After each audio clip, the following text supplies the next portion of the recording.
Welcome to my channel. నేను మీ శారదాని. ఈవేళ మళ్ళీ కొత్త రెసిపీ, కొత్తది కాదండి, పాతదేని కానీ అందరూ కందిపప్పు చేసుకుంటారు కదండి.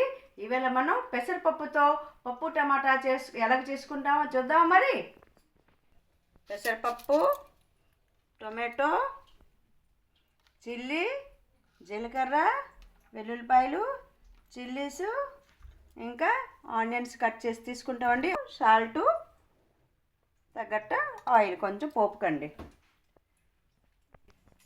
ఇగోటండి, గ్యాస్ వెలిగించాను, బాండి పెట్టాను. మనం ఆయిల్ వేసుకుందామండి. పప్పు ఫస్ట్ కొంచెం ఫ్రై చేసి వేసుకుంటామండి. ఉడికాక మనం పోపు పెడదాం. ఇగోటండి, ఇది కొంచెం వేగుతుంది. ఇది వేగాక కొంచెం నీళ్ళు వేసుకుంటే ఉడికాక మనం అది తాలింపు పెట్టుకుంటామండి. ఇగోటండి, పెసరపప్పు ఫ్రై అయిపోయింది. మనం వాటర్ వేసుకుందామండి.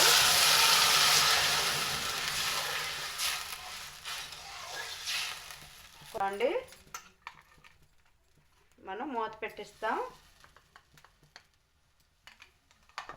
ఇగోటండి, చూసారా, శుభ్రం ఉడికిపోయింది పప్పు.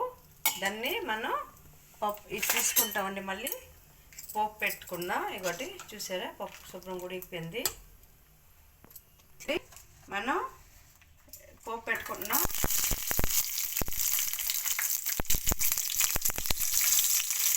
ఇగోటండి అని ఎండుమిర్చి, పచ్చిమిర్చి, జీలకర్ర, ఇంకా వెల్లుల్లిపాయలు, ఉల్లిపాయలు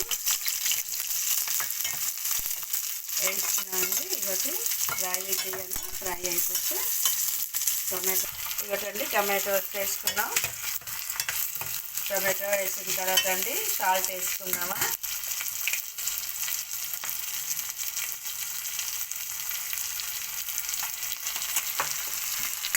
కొంచెం టమాటా మగ్గిన దాకా ఉంచుదామండి. పప్పు వేస్తున్నాం. చూసారా, కలర్ఫుల్గా పప్పు ఎంత బాగుంటుందండి. ఇగోటండి, మంది పెసరపప్పు టమాటా రెడీ. చాలా సూపర్గా ఉంటుందండి. దీంతో పెరుగు మిరపకాయలు రైస్లో వేసుకొని కలుపుకొని తింటే కూర ఉన్నే లేకపోయినా పర్వాలేదండి. చాలా యమ్మీగా ఉంటుందండి కాంబినేషన్గా. టేస్ట్ చేద్దాం మరి.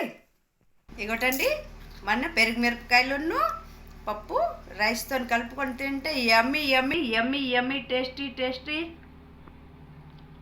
సూపర్ కాంబినేషన్ అండి. సబ్స్క్రైబ్.